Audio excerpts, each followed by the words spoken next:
This is my 1977 Yamaha IT175. Picked this bike up. It was an import from the States, unregistered in the UK.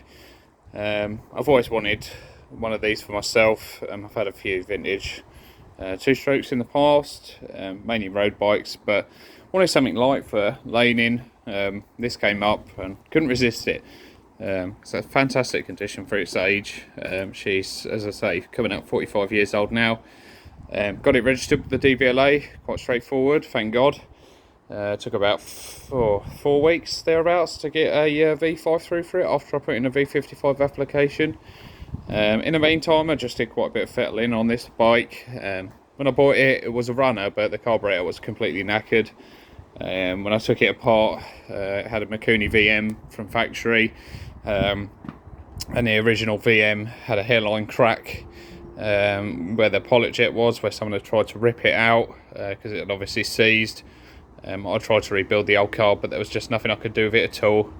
It was just too far gone, where it had clearly been sat in the past with old fuel in it, and someone had then forced it, trying to take it apart. So I fitted it's a repro of a VM carburetor on it, round slide, 34mm, using the original Mikuni top and needle and the slide itself. Set it up as best as I can, and I'm really pleased with the way it runs, to be fair.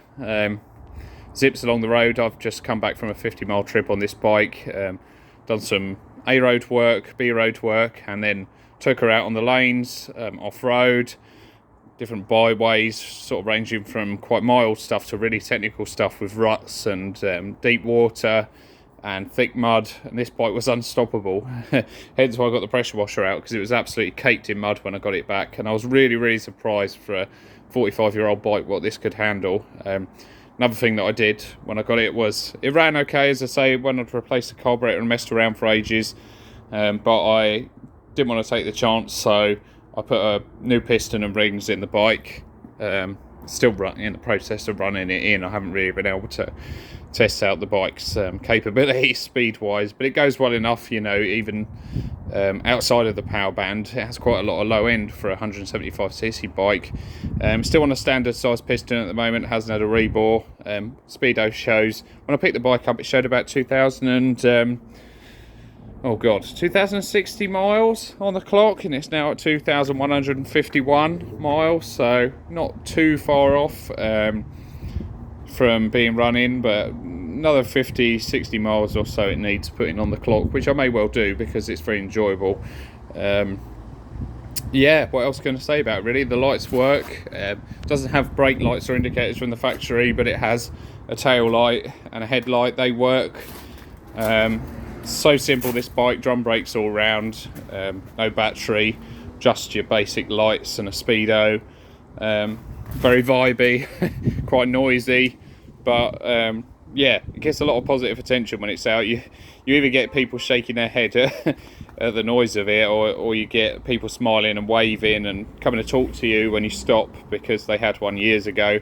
Bike runs on premix, 32:1, really easy to manage. Tank range is pretty good, about 60 miles I've managed to get out of a tank so far. Not bad, you know, for a bike that has I think it's like a 9-litre fuel tank.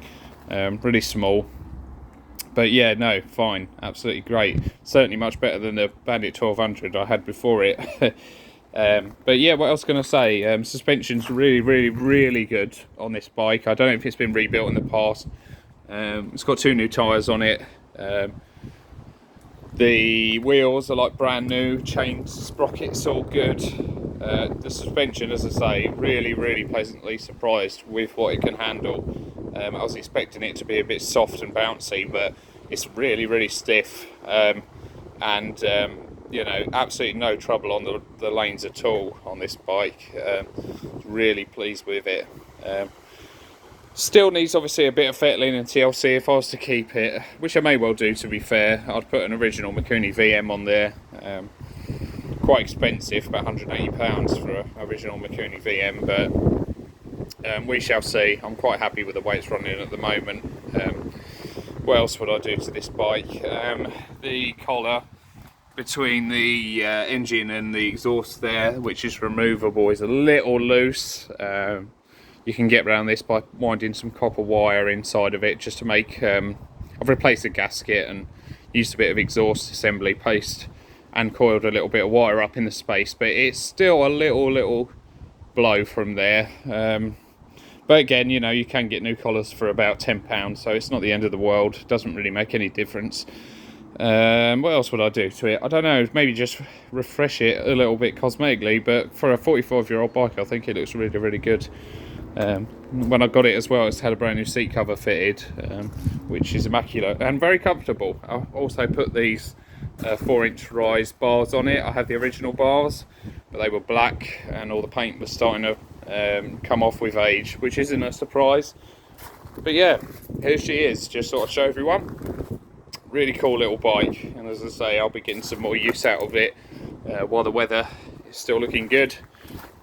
But this big bike is for sale on eBay in the meantime. I'd like something that, as I say, I came off a Bandit 1200 and I've had all sorts of road bikes and off-road stuff in the past, but I'd just like something that could do more of a balance of sort of dual carriageway work, like a DR650 or something along those lines that can do quite a bit of road work, has, you know, like long distances as well as green lanes and stuff. Let's say this bike is absolutely unstoppable off the road, but it's not really a bike I want to sort of sit on the dual carriageway at 60 miles an hour at.